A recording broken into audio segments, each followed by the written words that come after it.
Okay, thank you so much. Happy Thursday, August 17th, 2023. Let's go ahead and call this meeting to order at 5:37. And before we begin, if Commissioner Carlin could lead us in the flag salute. Okay, please stand. Place the flag. Place your right hand over your heart. Ready, begin. I pledge allegiance to the flag of the United States of America and to the republic for which it stands, one nation, under God, indivisible, with liberty and justice for all. Thank you. Thank you, Commissioner. If we can go ahead and start roll call for attendance, please. Chairperson Santana, Present. Commissioner Carlin, Present. Commissioner Takayama, Present. Commissioner Jimenez, Present. and Commissioner Lobano. Present. Thank you. Any corrections to the agenda? No, Chairperson, there are no corrections to today's agenda. Thank you. Moving on to any public comments that have been submitted. Thank you, Chairperson. At this time, the general public may address the commission or committees on any items listed on the agenda, including items not listed on the agenda, known as non-agenda items, that are within the subject matter jurisdiction. Please be aware that the maximum time allotted for members of the public to speak shall not exceed 3 minutes per person. State law prohibits the commission or committee from taking action or entertaining extended discussion on a topic not listed on the agenda. Please show courtesy to others and direct all your comments to the chairperson. And no cards. Today we have no cards submitted, Chairperson. Okay, thank you. Let's move to our first and only consent item, a senior center renovation project. Thank you, Chairperson. This item is on the agenda for consent. And just a little bit of background for the commission. You have a brief staff report that talks about the project and what the city does in terms of these projects and why it's here today. There are two funding sources identified. So in terms of the project itself, it is something that the City Council has authorized CDBG, California Direct Development Block Grant funds, for a couple years ago. Now we're getting to the development phase. And then also Measure A, which is our parks money that every city gets, an annual allocation. So we're proposing and requesting that Measure A helps us continue this project and finish this project. So part of one of Measure A's requirements for any project is a different levels of information sharing. And this meeting is one of those items where we could share information to the public, to the commission, to anybody that wants to hear about it, so that we were in compliance with that grant application. So today is needed for that grant application with Measure A, but also it's a good opportunity, like this meetings are live broadcast as well as for the record, so anyone could go back and reference what we're talking about. So, Chairperson, if I may, just a little bit of background on the project, and basically what we're taking and looking at is the downstairs area of the senior center. It's getting ready to be put out for construction here pretty soon. That's why we're sharing information in the public. And it's taking a non-functional space there. Essentially, if you guys know the history of Montebello, it was a library in 1931, and this was the basement where the books were stored in the library.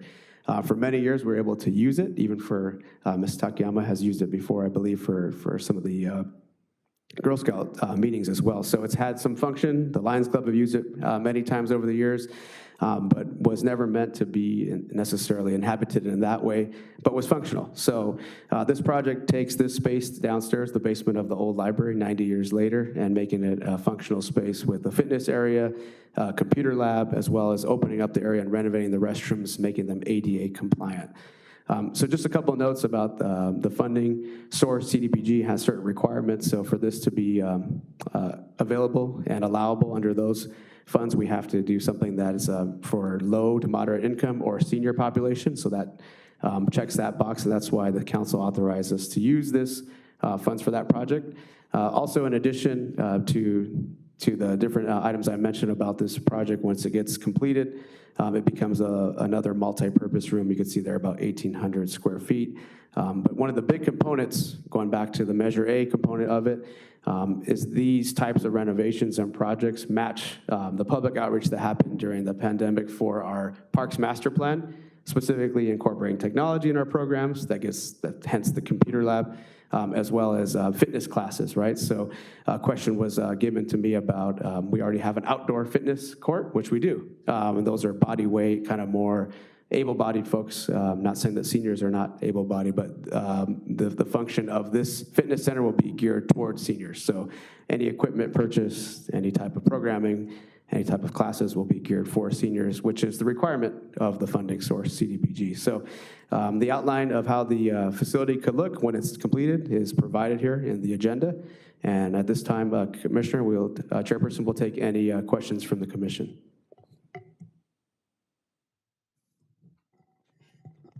Okay, copy. Do we want to do questions before a motion, or?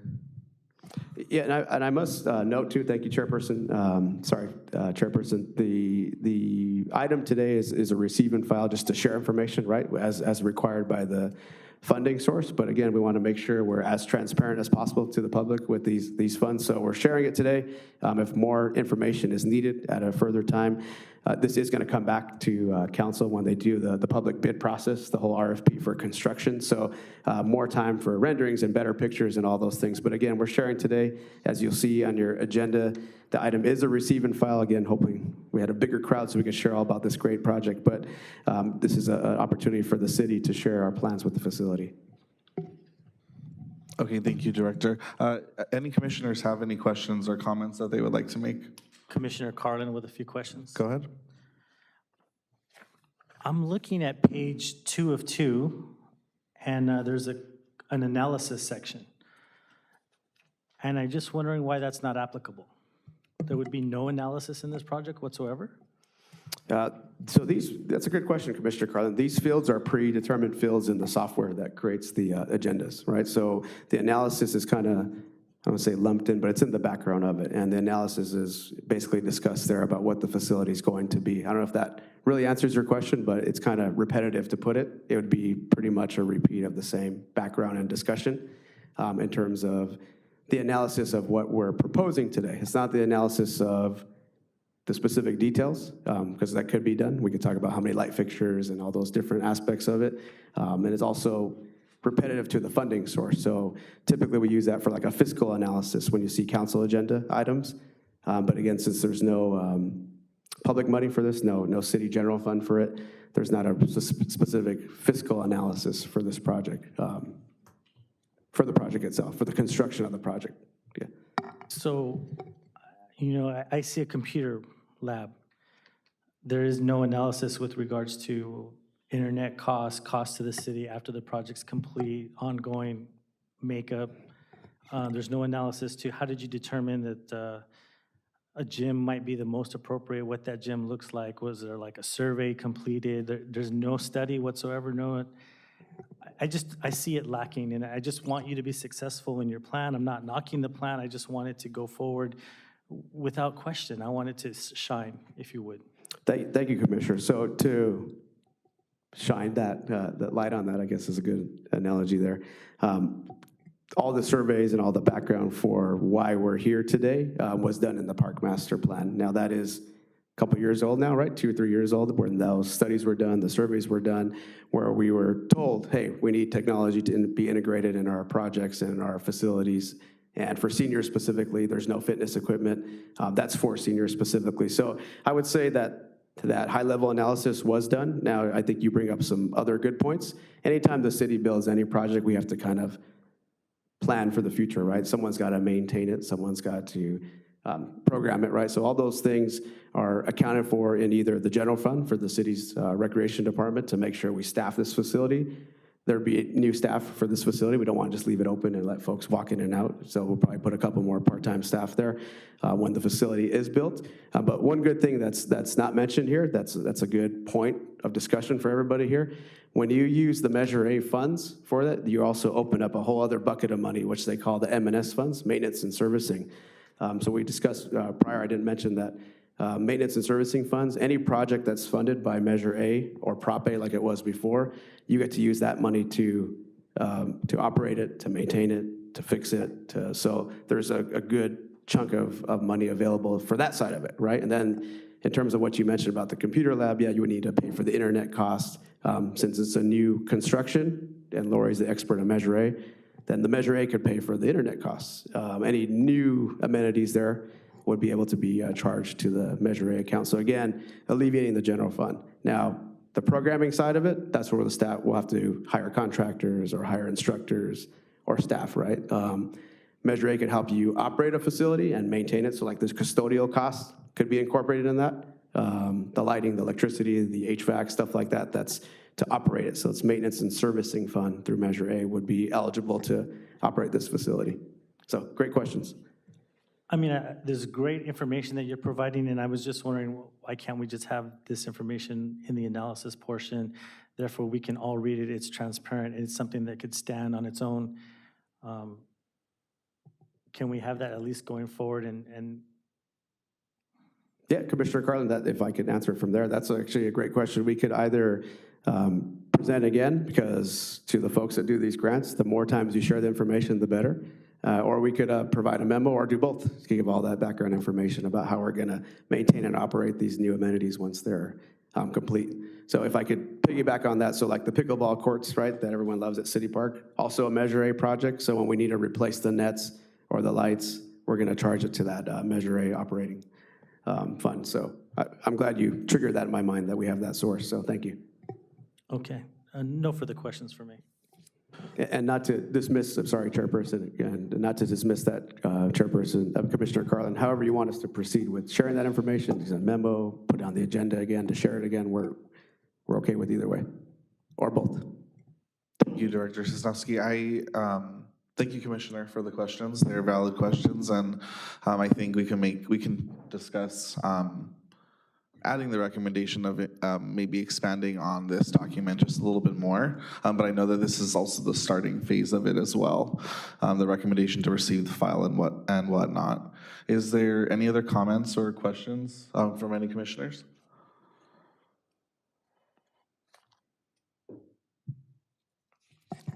Okay, seeing that there's none, if we could please make a motion with our included recommendations, of course. I would like to make a motion to continue this and then add the comments and that you've talked about citing the sources at least of, you referred to the parks plan. That way we can have something to refer to, something we can look back on, and something that would, it might just take another month, or you can have a special meeting if you'd like, but I just like to have that all included so that this document can stand on its own and that we're doing really high-level professional work that's really going to get something done in the future. Cool, I heard one motion. Is there a second? I'll second. Thank you, Commissioner. Seeing that there's a first and a second, can I get all those in favor? Aye. Aye. Aye. Any opposed? Okay, seeing that there's none, we are passing this, hopefully with the recommendation that there be more information included. Definitely referral section. The parks plan was a huge document that had so much information in it. So even if we can get, I think Commissioner Carlin probably would be, maybe would be happier, especially with the referral to that document or the pages and whatnot in it. It is available to us as well. So we can ask for that. Thank you, Chairperson, Commissioner. We'll have this ready for the next meeting. Thank you.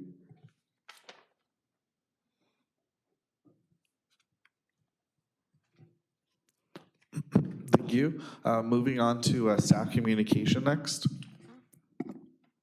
Thank you, Chairperson. Actually, I have some great announcements to give to the public here, starting with the utility box program. So we had a chance to meet with one of our subcommittees here, one of our fine commissioners here, Commissioner Carlin, Commissioner Jimenez, and we talked about the next round of the utility box program. So if those of you who don't know, there was 90+ utility boxes throughout the city. I believe now we've done about 15 or 16, and by done, I mean we've went out to the public, requested art designs from folks. The first time we said youth only, the second time we opened up to everybody, and had some art designs installed on some of the public utility boxes throughout the city. So comes time now for this commission to put forth the next round, which you'll see pretty much sometime next week. I know we're going to get on the city website, the call for artists.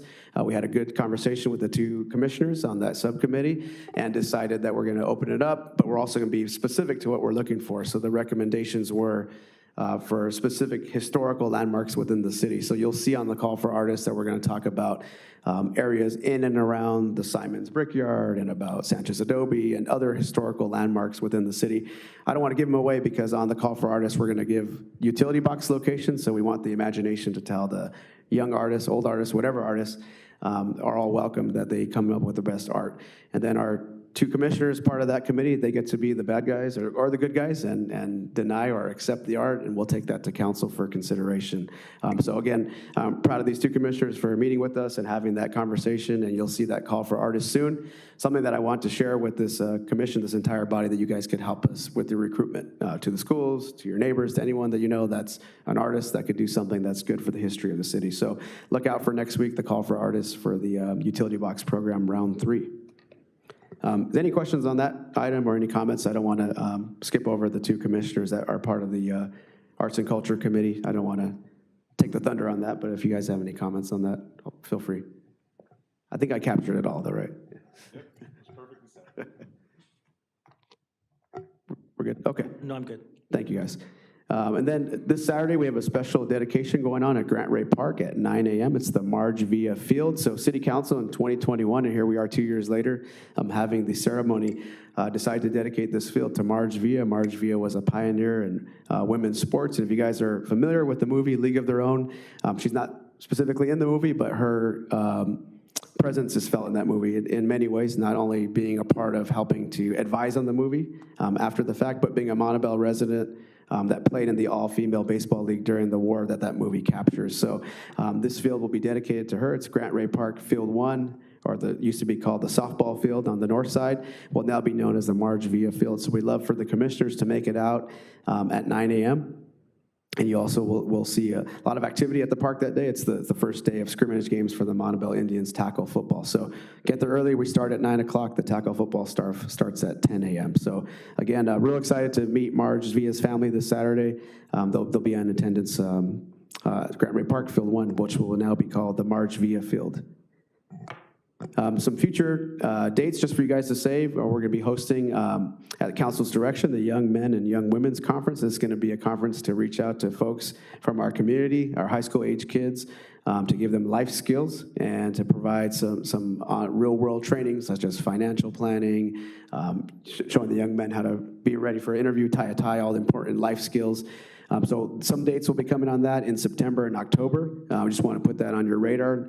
No specific calendar dates yet. We're working with the Quiet Cannon on some specific dates to share with you guys.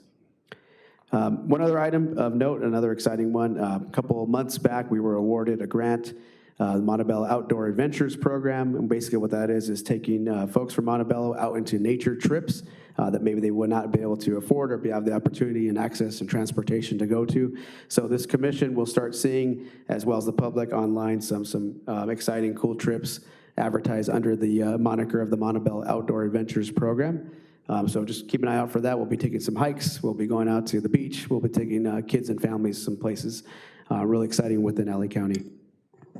And lastly, this will be our second Heritage Festival, at least deemed that way. If you're from the city, you know we've had annual festivals in and around the city's anniversary. So this year, we're bringing the carnival back along with the live music and the 5K, 10K run, as well as all the vendors. So Friday, October 6th is the first kickoff, going back to my young days in Montebello when they used to have the Friday night carnival at the park with a couple of live performances and music and food. And then on the Saturday the 7th, all day of entertainment featuring the Wise Guys performing, as well as the food entertainment, vendors, crafts, a beer garden. Beer garden will be hosted by the Lions Club. And then on Sunday the 8th, we'll have the 5K and 10K run down Whittier Boulevard, as well as everything again from Saturday. But the performers on the stage Sunday is going to that heritage, right? So Saturday we have the Wise Guys Montebello Band to Montebello's heritage, and Sunday we're going to have the Native American dancers, different interpretations of Asian dance. We have some Armenian dance that's coming along. So a real exciting weekend celebrating Montebello's heritage on Friday, October 6th, Saturday, October 7th, and Sunday, October 8th. And commissioners, that's all we have at this time, but we can answer any questions about these or other events. Thank you, Director. I'll leave a couple seconds if anyone has any questions.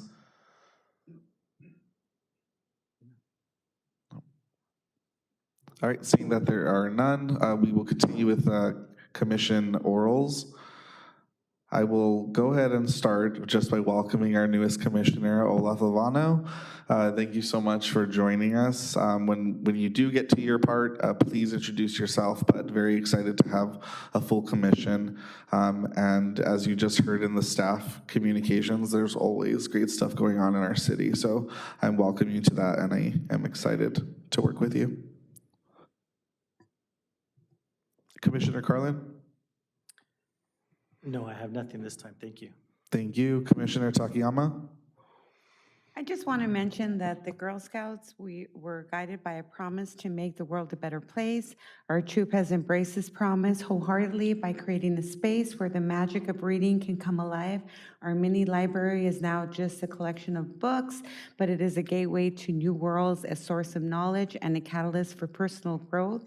The Girl Scout Troop 71221 is giving this to the community and promoting literacy to the city of Montebello. So please go by Taylor Ranch, check it out. It's open to the community. Thank you so much for sharing. Commissioner Jimenez? Yes, thank you, Chairperson. I do want to take the time as well to welcome Commissioner Olaf. Welcome. Looking forward to working beside you, so welcome. I also want to, I know we didn't have a commission meeting in July, and we had a couple of events, so I do want to take the time to thank the staff for the Independence Day Spectacular. It was a great event. I had an opportunity to attend it with my family, and nonstop, I looked over and I would see the staff, doing their best part under the heat, so kudos to our director and the staff. Also the street festival, which was much hotter than the Independence Day Spectacular, I think, but all in all, I think it was a great event, getting feedback from the community, they had a great time. So once again, director, thank you, and to the staff for your dedication. But also, in July, we did celebrate Park and Recreation Month. And I know since we didn't have a meeting, I couldn't say these words, but not only as a commissioner, I think as a resident too, I do want to thank you, each and every one of you, for your dedication, your passion for making not only our parks, but our events, what they are.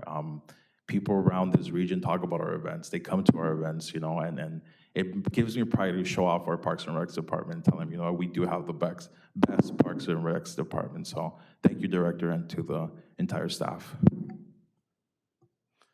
Commissioner beautifully said. Thank you so much. And Commissioner Levano? Hi, my name is Olaf Ivano. It's a pleasure to be here. It's a pleasure to serve the community through this commission. So I'm very excited to partner up with all of you and do my best to serve the community. Some of the stuff that I want to bring up through these events, if we could integrate more activities for people with disabilities. That's one of my main passions and what I hope to do through this commission. For the festival, like the 4th of July and the other festival, it was a great experience. It was some of my first times attending, and it was great. I've seen the hard work from the director and the other people working there. So it feels good to be in this commission and be able to advocate for them and help out as much as we can, through this commission. Also, I do want to announce that kind of partnered up with Bolero to bring a bowling league for people with disabilities. It's been kind of difficult to get people to sign up, but we're trying different ways to get more people to sign up. So if you could spread the word, and hopefully in the future through that bowling league, we could create more activities, not just bowling. It could be basketball, soccer, other activities. And one last thing I seen on the memo for this month for the Parks and Recs, that they included the adaptive sports, which is great. If I could get more feedback on what that consists of, that way I could spread the word and try to get more people to sign up. Thank you. Chairperson, do you mind if I Yes, just please. address that? And also excited to have, not just because she's a commissioner, but having the Girl Scouts at Taylor Ranch is a cool thing, because the barn didn't get used for a long time, so it could have been knocked down when they did the construction, so I'm glad we saved the facility and it's going to get used. And they had a nice ceremony last night at the bridge, so good job to the Girl Scouts there. So the city has a partner with Keene Basketball, and they're offering a Sunday basketball program. So I would definitely tell you to come by and, yeah. go pass out some flyers for the bowling league. We want to keep all of our Montebello residents, especially and including those with special needs, involved and active. So our next program is going to be, I believe it's T-ball for special needs. We call it adaptive sports, and we're working on some other exciting things, as well as City Council authorized us to issue a RFP. So we're looking at some of our park amenities specifically to make them more accessible. So it's easy to, hey, we should do this and this and this, and that's great, but we have to make sure we're safe and compliant and, you know, not liable, right? So if we want to have outdoor basketball, where's the pole placement? What kind of pads do we need? What kind of wheelchair access do we need for tennis or pickleball? So those are things that we're looking at now. That RFP closes here in a couple weeks, and then hopefully we get some good recommendations to enhance our facilities. So thank you. I have one more comment for the basketball. I was there in attendance, and I noticed that most of the people that were there were residents from other locations, from other cities. Let's see if we could find a way to spread the word more within Montebello. That way we could have more people that live here in Montebello attend those activities. Thank you, Commissioner. Thank you, Director, for that response. I'm really excited to see those activities come up in the future. I know that they were also communicated in our parks plan when we did approve. For those that sat or did see that document, so thank you so much. Seeing that there's no more committee or council commission orals, I'm going to now make a motion for adjournment, if there can be a motion. I'll make the motion. Thank you, Commissioner. Can I get a second? I'll second. Thank you. All those in favor? Aye. Aye. Any opposed? All right. Thank you so much. Meeting is adjourned. 6:04. Thank you.